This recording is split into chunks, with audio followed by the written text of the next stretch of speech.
We have a government that doesn't care, and we have Nigerians who are passive. Recently, it's in the news all over about the school teacher in Oyo that was unalive. So many other people were taken as hostages. One would think that the government, the entire federal government of Nigeria, will bring down its might in that place.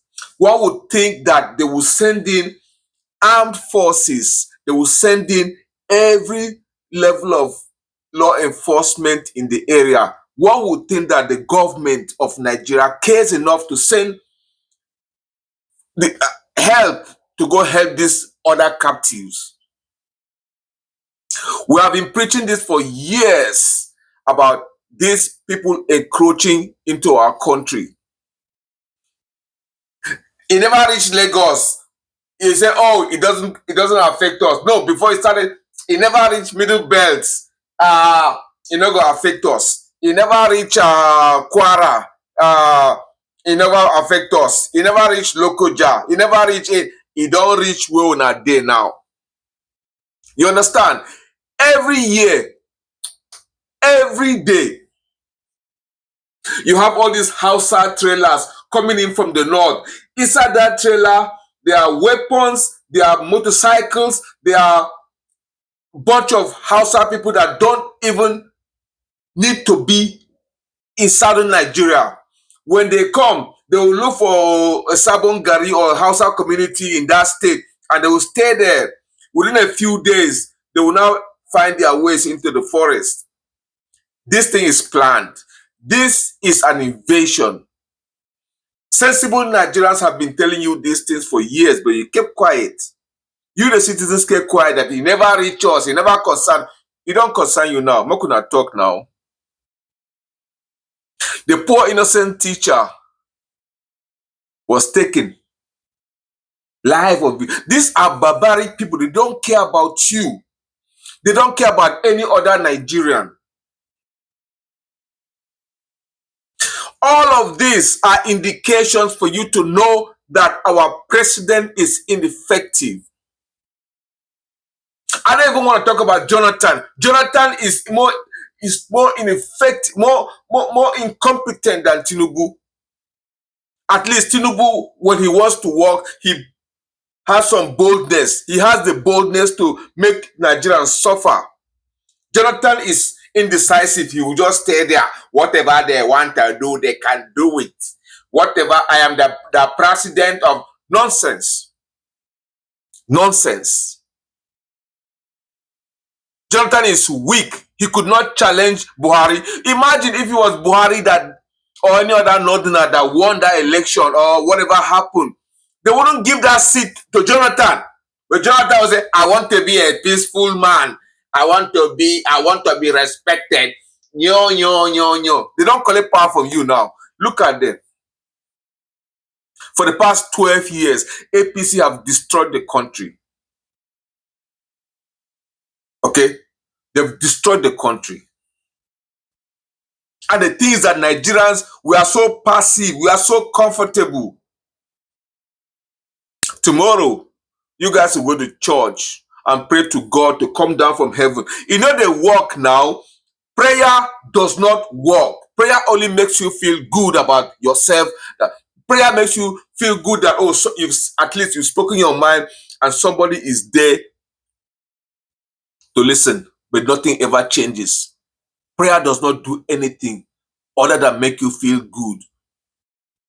Okay? If you think prayer does anything, I will bring a sick person to you, make you pray, make you heal. I will bring a poor man for you, make you pray, make the person get money.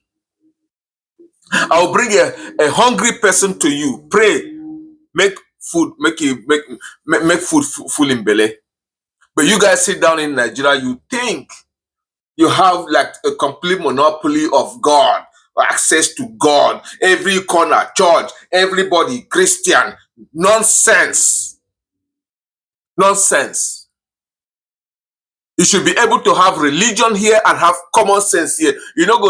Most of you, as a matter of fact, most of you worship your G-O, more than God. You wear shoe, enter inside church, wear cap, inside church. But as soon as that house of God, oh, but as soon as pastor pass, you don't lie down for ground, come out your shoe, come out your this in reverence of a man who claimed that he heard from God, a man who is so narcissistic enough to think that he has close relationship or close proximity to God, and you and you religious Nigerians follow. It's time make una begin get sense. Okay? It's time make una begin get sense. Our problem in Nigeria, all of these things that happen in Nigeria, forget, let's put religion aside. I just say, let God go on vacation. Let God leave Nigeria, go on vacation for like a month. Leave Nigeria alone. You see what will happen? Nigeria will transform within that 30 days. You know why? Because the average Nigerian, when things go bad, there will be no entity for him to pray to. There will be no invisible person for him to expect anything from. The average Nigerian will begin to face the government. Those of us that are scattered will now begin to come together to find solutions to our problem. That's what other countries do. Other countries that have lesser resources than us. That's what they do. But you guys allow religion to destroy your life. Look at now, because of religion, we cannot even speak up against what is happening in our country. Innocent people are being taken away. The only thing we say, oh, God would have their soul. God will rest their soul. Which God? Which God? God where una the thing say, you go there, all these things that happen. I didn't want to go too much into religion, but religion is part of the problem that facing us as Nigerians. Most of you have not eaten today. Most of you have eaten once, and that's all you have. You're going to eat for the rest of the day. The country is bad. You cannot speak up against bad governance. You cannot. Tomorrow now, they're going to bring rice, 2 cups of rice, put that for line, 2 cups of rice and 2,000 naira. When I go stand for line, collect them, stay there. They will come back to power and destroy your country.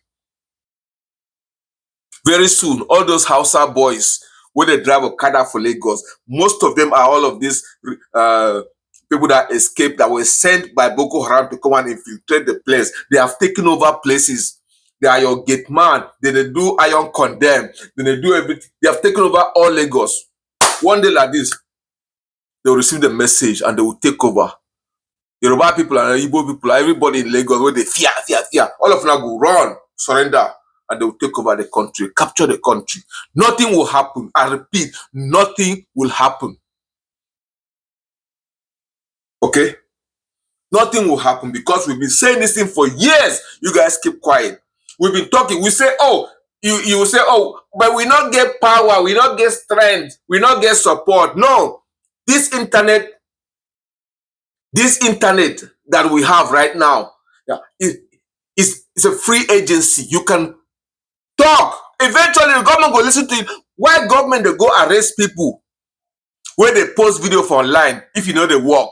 So imagine, out of the 130 million Nigerians, imagine 1 million Nigerians in a day make videos criticizing the government. What makes you think that the government will not listen?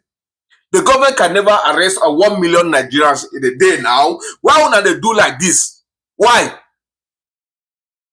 Because we are very selfish people. As Nigerians, we are very selfish. We only care about ourselves. Let God abandon Nigeria for 1 month, I say. Okay, when they believe in God and magic and all of those things, let that God, when they believe in, abandon you for 1 month. Let's see whether you will not come to your senses. I don't even understand how you let somebody who claimed to be a pastor that he heard from God to come and tell you how to live your life. Meanwhile, he's living in luxury, wealth, have private jets, lives in mansion, and you guys sit down there. You never. what does it take to convince you that these people are charlatans? Work no, they no get work. They just sit down there and look at me today. As I'm talking right now, I can go to any part of Nigeria and open church. I'll just hire for some people, rent chair, and start small. Within a year, within 2 years, I don't get big auditorium. All I need to do is talk sweet, quote Bible. Most of you Nigerians walk around and think that just because you quote Bible, that's an achievement. Anybody can quote the Bible. It's not a skill. It's not a requirement to see God. It's not a requirement to go to heaven. And by the way, the God that Nigerians worship is not God. It's not the real God. Because the same God that blesses other countries, why is he not blessing Nigeria? You guys worship the God that your pastors, your charlatans created for you. The God that makes them rich, makes you poor, makes them powerful, makes you ineffective, makes you powerless to the point that you can't even defend yourself. You can't even tell your government what you want. You can't even fight your government. You can't even place your request. Most of you live in poverty. Food is hard to eat. Insecurity, everything. Your pastor is okay. Your government is okay. Most of you don't even know that your pastors and the people in government are like this. Because when the government fails you, they know that you run to the church. The church is there. They're not free. You have to pay tithes and offering. You get poor. Most of you don't have health insurance. But every month, you take your money to go and give in the church, donate to the church, donate to pastor. That money, you can use it to pay for health insurance so that when you get sick, that money would save you in the hospital. It's time we allow some critical thinking to take over your brain. Okay? Start to think. The thing is that most Nigerians are afraid to allow themselves to think because they think that it's a sin. It's not a freaking sin for you to discover yourself, for you to ask, for you to take control of your life. Okay? For you to take control of your life. Alright guys, I just want to make this video because it's they vex me. It vex me as it vex everybody, as it even they vex you too. You understand? But sometimes we Nigerians are very stubborn. Okay? We are stubborn because a lot of us grew up under military rule. So somebody has to whip us in order to wake our brains up. I cannot whip you, but I can talk to you this way so that you understand that you have the power to change yourself. You have the power to protest, to demand better. Because what we are going through right now is not normal. It's not freaking normal, for God's sake. Imagine when TINUBU came, a bag of rice was how much?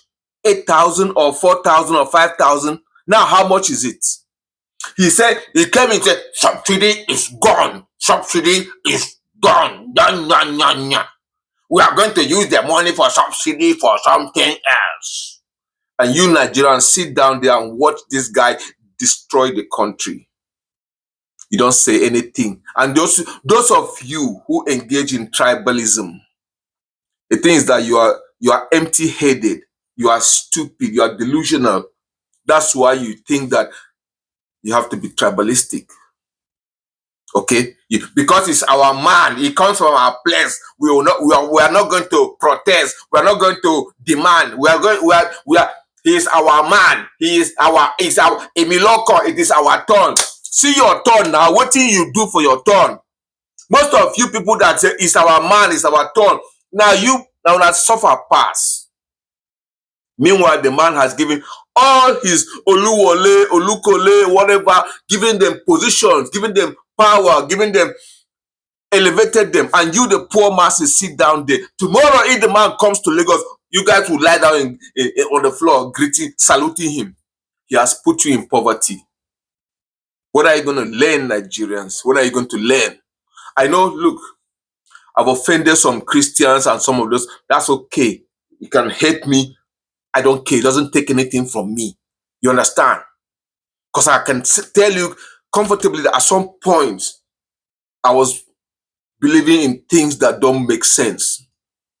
And you have to get yourself. Things need to happen in your life. Something need to happen for your life for you to say, okay, I'm going to do something different. Okay? Maybe you poor pass. I don't poor now. I don't see poverty. I don't live inside, I have lived inside ignorance. At some point, I say, I'm not going to be that person. I'm not going to remain here. It's supposed to reach you. It's supposed to don't affect you. You understand? It's supposed to don't happen to you. And Nigeria will never change with prayer. Forget about all of this experience, night vigil, convention. Nothing will happen. We need a total reset in Nigeria. And for a total reset to take place, we have to reset our thinking. Remove that Nigerian mentality that has put us where we are today. All right? Like, comment, and subscribe. I know some Nigerians, most of you don't like truth. So you come and attack the messenger and leave the message. You understand? Now, I'm going to respond to you the way you put, the way you put your comment. If you comment positively, I'm going to comment positively. If you come, if you're an APC supporter or a TINUBU supporter or some stupid Nigerian who thinks you can just come, look, if you are in the gutter, me, I have been in the gutter too, who I'm not afraid to step down and fight you in that gutter. But you know the good thing, after fighting you and beating you in that gutter, I'm going to leave you there and get away. You will still remain in that gutter. All right. You Nigerians, there's something wrong with you. We are a great country. We have everything. We have great people, but you allow some 1% of the people to control a whole 230 million. 1% control you. You're not going to do anything. Now, online, if you're not going to say, oh, I'm afraid to go and fight. I'm afraid to... Online here, say something. All of them are watching. But you are keeping quiet. On Sunday, you think, I'll take my problems to God. God will come and do it. God will come and do something for us. Nonsense. You go die. You go die. God no go come. Nonsense. All right, guys. Leave your comment and let's have a conversation. Let's, have a dialogue later.